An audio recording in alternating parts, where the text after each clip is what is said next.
Bienvenue dans Breton d'ailleurs, à Mexico City, c'est 20 millions d'habitants, une pollution record, mais aussi ses mariachis, ses narcotrafiquants, sur fond de croissance effrénée cette année, contrairement à d'autres pays d'Amérique latine. Bref, un pays qui se développe malgré la crise, un pays qui s'inscrit dans une tradition millénaire que nous allons découvrir.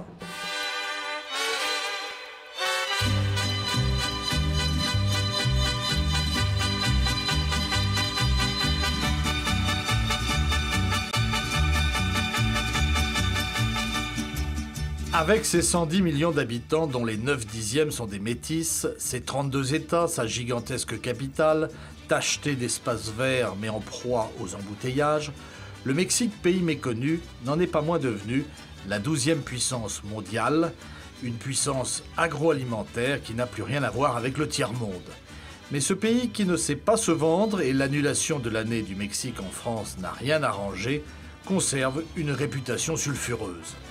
Mexico n'en est pas moins, beaucoup plus sûr que par le passé, sans parler du Yucatan, paradis touristique où les narcotrafiquants protègent soigneusement leur tranquillité, en espérant que la prédiction des Mayas, qui prévoit la fin du monde le 21 décembre 2012, ne se réalise pas. Si bien peu y croient, car il s'agit surtout de la fin d'un cycle, comme nous l'explique ce guide sur le site de Chichén Itzá, un véritable business s'est développé autour de cette date.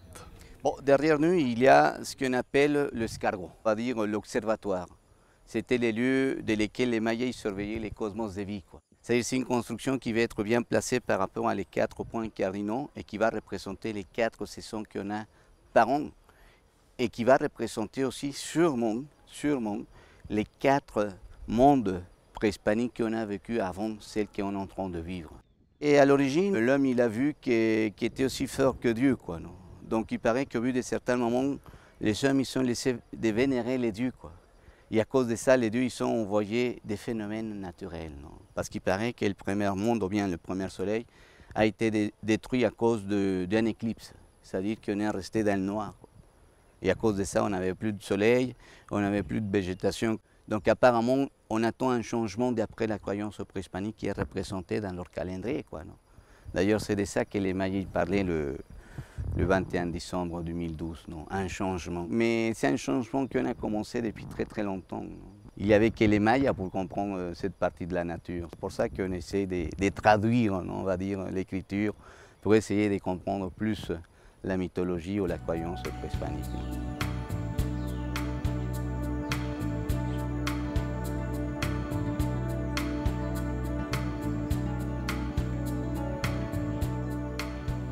Jean Meillard, bonjour. D'abord, Teotihuacan, c'est un peu la référence, le panthéon des Mexicains. Teotihuacan, c'est vraiment la matrice, on pourrait dire c'est la matrice culturelle et religieuse de toutes les civilisations de ce qui aujourd'hui est le Mexique. Car le Mexique tel que nous le connaissons aujourd'hui en extension géographique, c'est une création de la conquête espagnole. Auparavant, l'essai d'unification politique le plus poussé, c'est celui de la dernière vague d'envahisseurs, ceux que nous appelons les Aztèques, qu'à l'époque on appelait les Mexicas, et qui ont donné leur nom au Mexique. Les Aztèques sont les derniers arrivés, puisque ce sont des nomades qui descendent du nord, ce sont des chasseurs, récollecteurs, des guerriers redoutables, qui en particulier manient l'arc avec une habileté extraordinaire, mais ils arrivent en 1325. La ville de Mexico est fondée en 1325 et 2 siècles après, Hernán Cortés arrive et les remplace. Ils arrivent trop tard. Il décapite l'Empire, mais il le conserve. Hernán Cortés est un génie politique et militaire et il est monté sur les épaules des Aztèques. Il n'a pas détruit.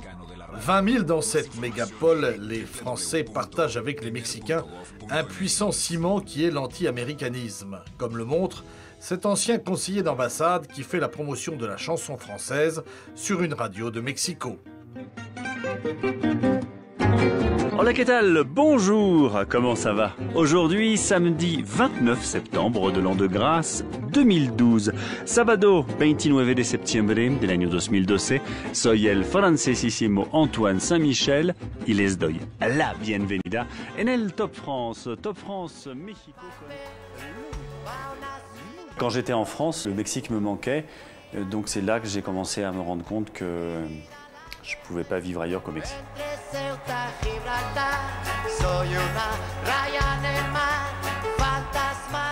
Alors au départ, on me demandait des classiques, c'était Aznavour, c'était Edith Piaf, souvent Mireille Mathieu, mais Mireille Mathieu, j'avais quand même des réticences personnelles, mais bon, ça, question de goût personnel. Et puis après, les goûts ont évolué, le multimédia est arrivé, et puis j'ai fait connaître d'autres artistes. Ça a été Indochine, Mano Negra, Patrick Bruel, Alizé et même Nolwenn Leroy. D'ailleurs, si je ne la passe pas pratiquement toutes les semaines, j'ai un fan club ici qui me gronde. Je peux passer en breton, je peux passer en n'importe quelle langue, mais pas en anglais. En anglais, il y a un anti-américanisme, mais ce n'est pas concevable pour un Mexicain qu'un Français diffuse de la chanson en anglais, même si c'est chanté par un interprète français. Moi, je crois qu'il y a une prise de conscience de plus en plus forte chez les Mexicains de l'importance de conserver leur patrimoine, de conserver aussi, de prendre soin de l'environnement naturel. A ti, a tu belleza tan particular, a esa manera tuya de mirar, a tus mentiras y a tu gran verdad, tu verdad. A ti, a lo que fuiste. Alors il y a eu plusieurs interventions françaises et une histoire singulière entre la France et le Mexique. La présence française commence de façon spontanée, c'est-à-dire ce sont des émigrants. À partir de la Louisiane et à partir de Saint-Domingue, qui à l'époque était français, il y a des arrivées de Français au Mexique, aussi bien de l'élite que, disons, des prolétaires. Petit à petit, la France a commencé à nourrir des projets impérialistes vis-à-vis du Mexique. Et finalement, ça débouche en 1861-1862 sur la fameuse expédition du Mexique. Dans ce pays où le romantisme et le nationalisme sont encore à fleur de peau, les artistes ont toujours droit de citer, comme on le voit dans le quartier des Coyotes, que nous présente ce journaliste d'origine rennaise qui a épousé il y a 2 ans une Mexicaine. J'allais rencontrer un vieil ami franco-mexicain qui habite ici et j'ai finalement rencontré celle qui est devenue mon épouse, qui est mexicaine. Et du coup, je me suis installé ici à Mexico et j'ai même fondé une famille puisque j'ai un enfant. Alors on est où ici? Dans ce quartier qu'on va découvrir qui est le quartier de Coyoacán, la délégation de Coyoacán. C'est un quartier touristique qui est connu pour notamment ses artistes et ses écrivains depuis assez longtemps. C'est là, par exemple, que Frida Kahlo et Diego Rivera avaient élu domicile. La plus grande université du Mexique, mais aussi d'Amérique latine, se trouve très près. Pas moins de 300 000 étudiants. C'est une ville universitaire dans la ville. Hein. On trouvera ainsi sur la place, le centre ici de Coyoacán, de nombreux bars, restaurants, librairies et aussi... Des amoureux. Des amoureux, voilà, des amoureux sur les bancs. Bah oui, évidemment, c'est un lieu de rencontre, un lieu de vie et on retrouve voilà, peut-être une tranquillité comme on peut imaginer les Mexicains vivant sous le soleil, à l'ombre d'un arbre, une certaine tranquillité. C'est presque provincial ici. Ça fait presque provincial. C'est un petit village dans la grande ville. Ça tranche un petit peu effectivement avec les quartiers populaires de Mexico où la vie est beaucoup plus dure. Il ne faut pas oublier que c'est quand même 50% de la population, un Mexicain sur 2 vit en dessous du seuil de la pauvreté. C'est un pays de contraste dans les inégalités notamment. Hein. On sait bien que l'homme le plus riche du monde est mexicain, Carlos Slim.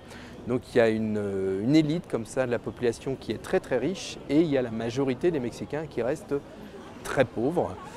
Un pays de contraste aussi parce que c'est un pays qui est plein de richesses. Il y a du pétrole, le premier producteur d'argent, des richesses minières très fortes, des richesses agricoles qui sont très fortes. Pourtant, voilà, en visitant un petit peu le Mexique, on comprend que tout le monde n'en profite pas de la même façon.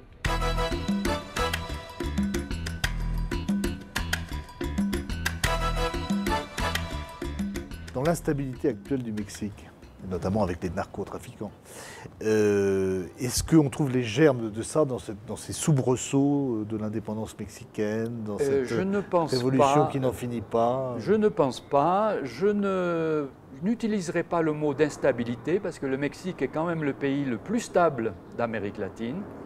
Le Mexique n'a plus... La dernière tentative de coup d'État est de 1929 et elle a échoué. De 1920 à 2000, c'est le même parti qui reste au pouvoir, mais avec une capacité d'adaptation, avec une souplesse extraordinaire. La stabilité existe. Ce qu'il y a, c'est la violence. Ce n'est pas l'instabilité. C'est la violence qui est une violence de type colombien. Et c'est un problème qui dépasse le Mexique, c'est un problème international. La violence colombienne a été un peu exportée. Alors, le malheur du Mexique, c'est qu'il a 3000 km de frontières continentales, donc continuité territoriale avec les États-Unis, qui sont le premier marché mondial, les premiers consommateurs de drogue. Et l'Amérique du Sud produit énormément de drogue. Au début, les Colombiens étaient les patrons, les Mexicains n'étaient que des passeurs, ils étaient employés par les Colombiens. Qu'aujourd'hui, ce sont les cartels mexicains qui sous-traitent. Non seulement ils sous-traitent, mais même ils sont remontés à la source et ils sont implantés en Colombie, ils sont implantés au Pérou. Ils ont même passé accord avec les mafias russes pour avoir de l'héroïne qui vient d'Afghanistan et d'Asie centrale. L'homme le plus riche du monde est un milliardaire mexicain du nom de Carlos Slim.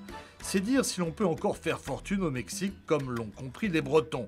Installé dans le pays depuis 14 ans, Erwan Lelguen a créé plusieurs sociétés dans la pêche et l'agrobusiness. Il représente également plusieurs entreprises françaises en Amérique latine. Erwan, bonjour. Bonjour. Vous êtes notre agent au Mexique, en quelque sorte. Vous êtes arrivé il y a une douzaine d'années et vous êtes arrivé par la mission régionale d'exportation bretonne qui a disparu depuis, qui s'appelle Bretagne Internationale. Alors aujourd'hui, Bretagne Commerce International, depuis 2 mois maintenant. Je suis arrivé ici à 14 ans pour terminer les études d'abord et ensuite j'ai commencé professionnellement effectivement avec la MIRCEB, anciennement MIRCEB, chez son relais ici au Mexique pour développer le business des boîtes bretonnes sur le Mexique. Il y a beaucoup de clichés au Mexique, des femmes disparues de Ciudad de Juárez, les narcotrafiquants, l'insécurité, et puis finalement, c'est pas tout à fait ça. Tout à fait. En France, on a l'image d'un pays violent, à feu et à sang, ce qui est loin d'être la réalité. C'est-à-dire qu'ici, on se trouve à Mexico, c'est comme si nous étions à Paris. Le Mexique, aujourd'hui, est méconnu en France, et principalement des chefs d'entreprise qui voient le Mexique avec tous ces clichés qui sont Florence Cassès, qui sont les narcotrafiquants, et un pays pas forcément très bosseur, alors que ce n'est pas la réalité aujourd'hui. Le Mexicain est plutôt travailleur, jeune et qualifié, contrairement à ce que pensent les gens en France. Et les sociétés bretonnes et françaises ont beaucoup de potentiel. Vous aidez les entrepreneurs en agrobusiness à s'implanter au Mexique? L'agrobusiness, agro-agribusiness fait partie des secteurs à fort potentiel que nous travaillons, nous sommes même spécialisés. Il faut savoir que le Mexique aujourd'hui, c'est le 4e producteur d'œufs mondial, le 5e producteur de poulet, 7e en termes de production porcine et dans les 10 premiers en termes d'élevage laitier. C'est peu su en France également cette information. Aujourd'hui, on travaille avec énormément de groupes français pour les aider à s'implanter sur le Mexique et sur la zone, faire des affaires. Et également, on représente certaines sociétés. Donc il faut déjà parler la langue, sympathiser avec les Mexicains, la dimension affective est importante. Effectivement, nous accompagnons dans le cadre de nos activités des entrepreneurs français ici au Mexique.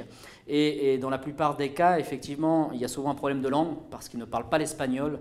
Et le français a tendance à être un petit peu direct dans son approche des entrepreneurs mexicains, alors que le Mexicain est un affectif, quelqu'un de plutôt sensible, et qu'il faut donc approcher d'une certaine façon.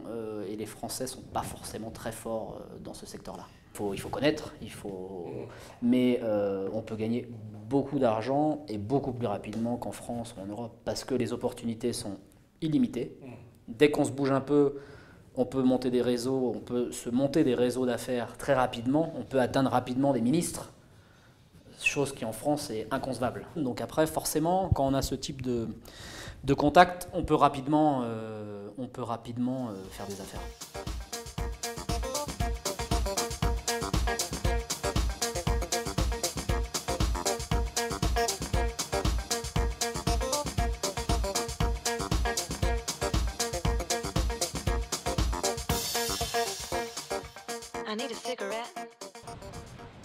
Nous sommes maintenant à Cancún, qui fait un peu penser à la Floride avec ses plages, ses palmiers et son eau turquoise. Nous sommes allés à la rencontre de Philippe Roussel-Jourdain, un véritable aventurier issu d'une famille de bigoudaines liée à Père Jaquez Elias.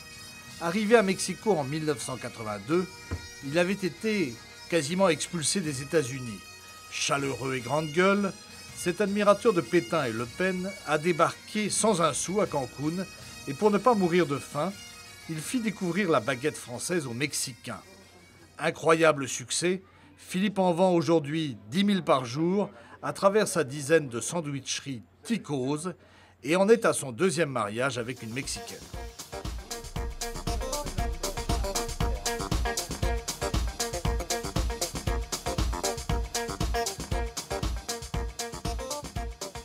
Alors voilà, ici nous arrivons sur la terrasse de mon appartement où nous avons une vue sur ce qu'est véritablement la beauté de Cancún et les Caraïbes mexicaines. De ce côté-là, c'est l'île des femmes, Isla Mujeres, très connue exactement des Français.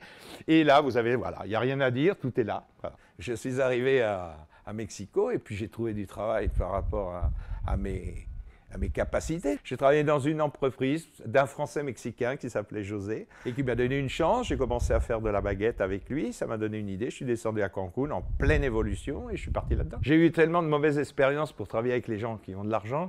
J'ai dit, je vais essayer avec des gens qu'on n'aime pas.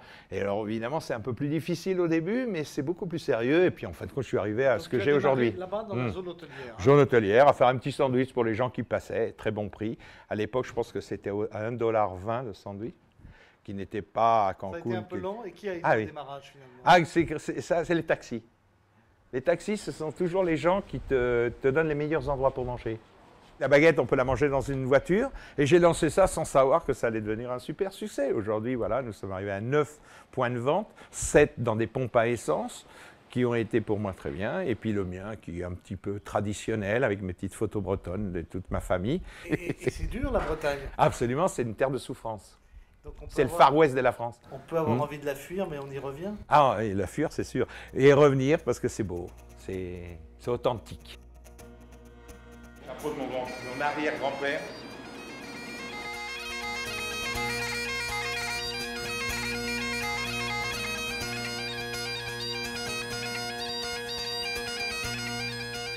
Évidemment, après les événements, nous avons eu un événement sympathique et j'étais là-bas. C'était...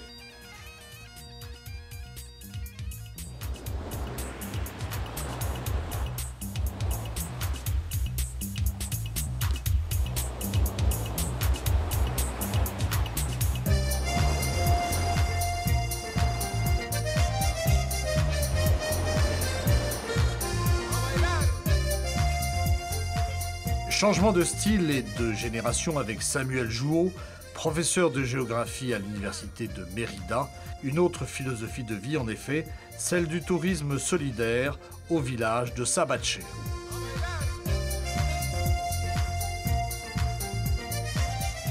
Hello Samuel, comment ça va?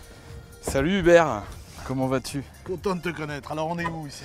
Alors on est dans un petit village qui s'appelle Sabache, qui est situé à 1 heure au sud-est de Mérida, grosso modo. Donc on est à l'intérieur de l'état du Yucatan et sur ce qu'on appelle l'anneau de Cénote. Voilà, Samuel, au départ tout ça est parti de l'idée d'un navigateur breton et d'une coopération avec la région des Pays de Loire.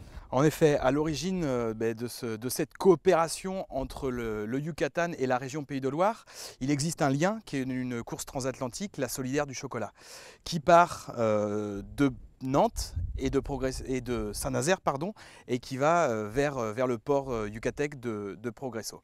Donc la première édition c'était en 2009 et il y a eu une seconde édition en 2012. Ah. Hubert, je te présente Don Vicente. Don Vicente, très honoré. Comment ça? Bien, un poco de tos. Ah, il a un petit peu de tout, il se sent un petit peu malade. ¿Cuál es tu actividad aquí? Aquí, pues, mi actividad, todo. Leñar, hacer milpa. Il fait un petit peu de tout, et donc l'activité de couper du bois, l'activité aussi de sa milpa, c'est-à-dire de son champ, et puis il aide aussi au tourisme. Et si tu regardes sur sa casquette, c'est une casquette de la Solidaire du Chocolat, justement.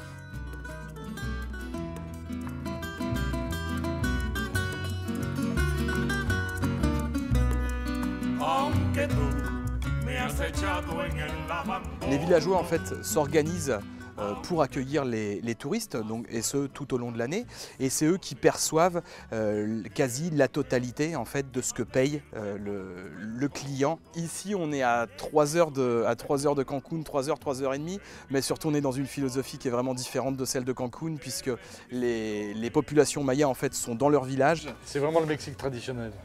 On est dans le Mexique profond quelque part. Alors qu'est-ce qu'elles font ces femmes? Alors on a ici présente Doña Juliana et Doña Firmina, et là elles sont en train de préparer les galettes de maïs que vous allez manger tout à l'heure avec le plat qu'elles nous préparent, c'est-à-dire un pollo en escabeche. C'est vraiment une recette de tortilla qui est élaborée à base de maïs. Le maïs vient du champ directement. Il est ensuite moulu, mélangé avec de l'eau. Et puis ça donne cette pâte, et ça passe donc sur ce qu'on appelle le comal en fait. ¿Se puede pasar, Irene?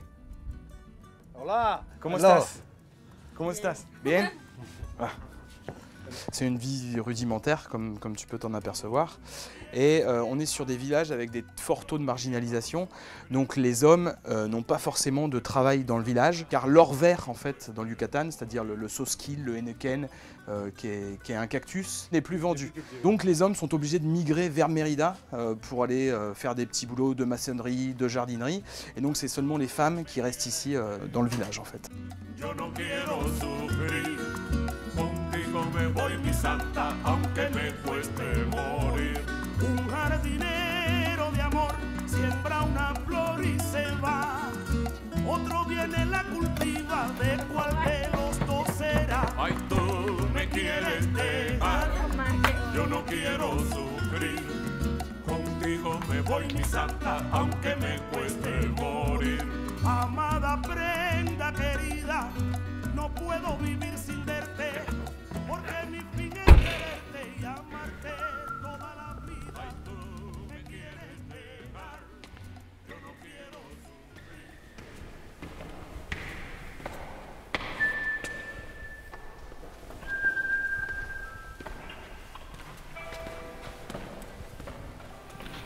Donc en fait on se situe ici à une plateforme qui est à 17 mètres sous le sol. Et ensuite, sous nous, c'est grosso modo 30 mètres de profondeur.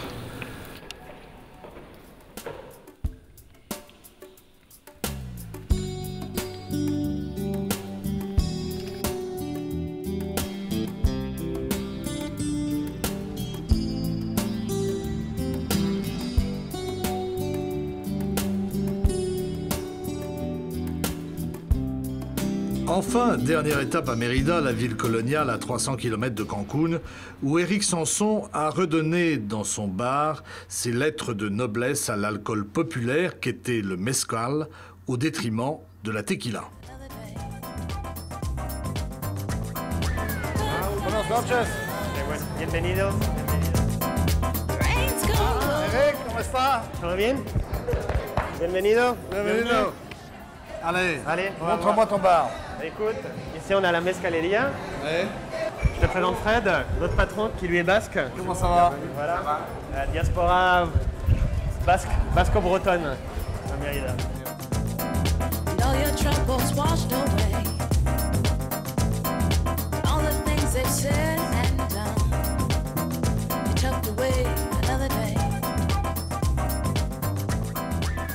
Après, pour le mezcal, la gave la plus courante, c'est la gave espadine. Mais on a une quinzaine de plantes différentes qu'on peut utiliser pour le mezcal. Bon, qui buvait du mezcal? On commence à avoir maintenant des dates très précises qui sont de 3500 ans, c'est-à-dire 1500 ans avant Jésus-Christ. La tequila, en ce moment, est de moins en moins consommée. parce qu'ils ont fait n'importe quoi en fait. Ils ont envoyé de la tequila de très mauvaise qualité, donc les gens ont un a priori maintenant de plus en plus négatif. Et le mezcal qui arrive, qui est 100% agave, 100% traditionnel, commence à prendre des parts de marché de plus en plus. J'étais en dernière année en fait à Sciences Po. J'étais surpris par l'immensité du pays, par le fait aussi que je parlais déjà espagnol, donc c'était vraiment un plus. Je suis devenu fou du pays très très vite, quoi. Arriver au Mexique et faire un business, ça se fait pas comme ça, quoi. Moi j'ai dû être employé pendant des années, je continue à l'être d'ailleurs.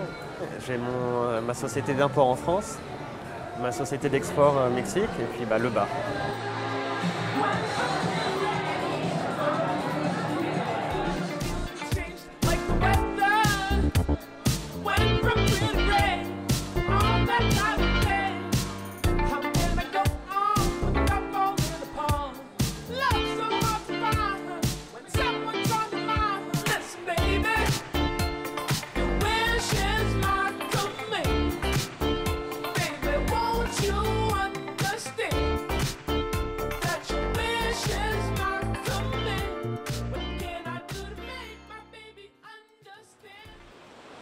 Nous vous avons donc présenté des Bretons bien différents de Mexico à Cancun, en passant par Mérida, dans ce pays émergent, à la fois violent et attachant.